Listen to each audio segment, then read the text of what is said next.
ជាសូរខូខ្ញុំឈ្មោះសុនសុភ័ណ្ឌថ្ងៃនេះខ្ញុំមកនិយាយពីការបង្កើត break ហើយនឹង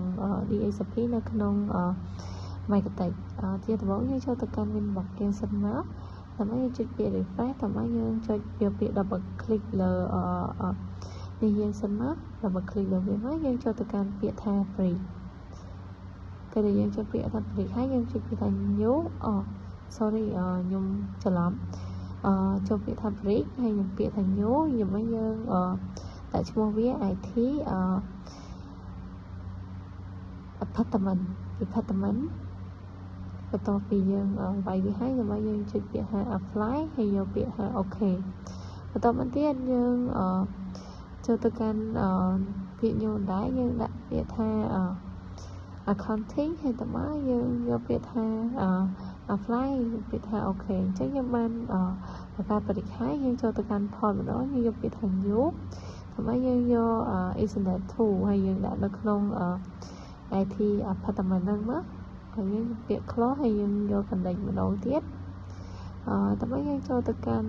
new ដែរយើងយក internet 3ហើយយើងនៅលើ IT apartment ដែរយើងចូលទៅកាន់accounting ម្ដងយើងយក internet 4ហើយយើងយក internet 5យើងនៅ accounting ដែរយើងយកពាក្យ apply ហើយយកពាក្យ OK បន្តមកទៀតយើងចូលទៅកាន់ IP យើងចូលទៅកាន់ IP យើងចុចពាក្យថា new ហើយយើងដាក់address វាចូលមក IP ដែលគ្រូដាក់មកឲ្យយើងហ្នឹងយើងវាយបញ្ចូលទៅក្នុងហ្នឹងមកហើយយើងយកពាក្យថា IP apartment ដែរមកយើងយកពាក្យ apply ដើម្បីយើងចូលមួយទៀតយើងវាយ IP ចូលមកតើមកយើងយក address accounting ម្ដងដើម្បីយើងចូលពាក្យថា apply OK យើងធ្វើវាបង្កើតវាហើយតទៅទៀតយើងចូលទៅកាន់ DHCP set up ដើម្បីយើងចុចពាក្យ IP apartment មកយើងចុចពាក្យ next រហូតដើម្បីយើងដល់កន្លែងនេះយើងដូរលេខ2ទៅជាលេខ50ម្ដងហើយយើងយក next ទៀតមកហើយតើយើងដាក់DNS វា8.8.8.8ហើយ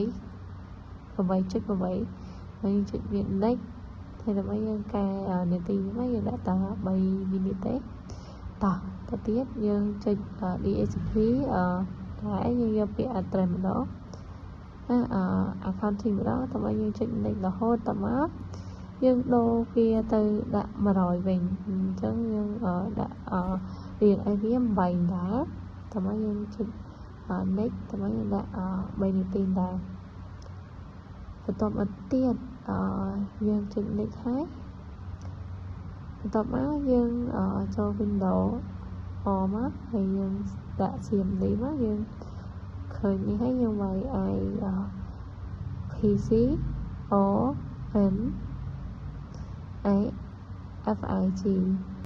បន្ទាប់មកយើងឃើញវាថាវាដំណើរការអញ្ចឹង